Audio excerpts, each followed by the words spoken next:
Pendekatan pembelajaran berasaskan teknologi yang dilaksanakan di Prasekolah Sekolah Kebangsaan Seri Ketereh terus mencipta kejayaan apabila 3 murid berusia 6 tahun dipilih berkongsi kreativiti mereka menerusi sesi Kids Can Create pada program Carnival EduFund Madani Pejabat Pendidikan Daerah Kota Baru 2026.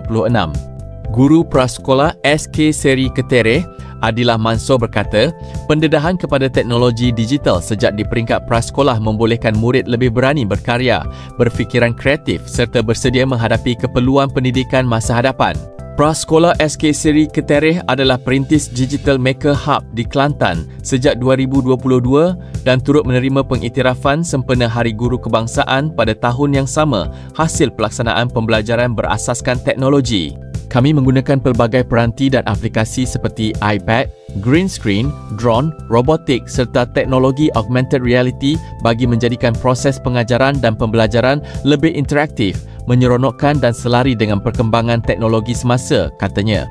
Beliau berkata demikian ketika ditemui pada program Carnival EduFund Madani PPD Kota Baru 2026 di sini hari ini.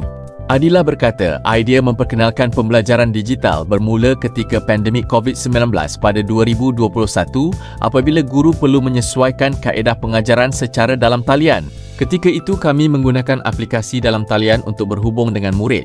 Situasi tersebut membuka ruang kepada kami untuk meneroka kaedah pembelajaran digital yang lebih berkesan dan menarik, katanya.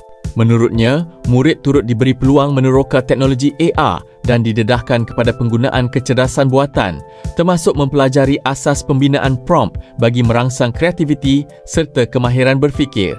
Kebanyakan murid sudah biasa menggunakan peranti digital sejak kecil. Justeru guru perlu membimbing mereka memanfaatkan teknologi itu untuk tujuan pembelajaran dan bukannya sekadar hiburan semata, katanya.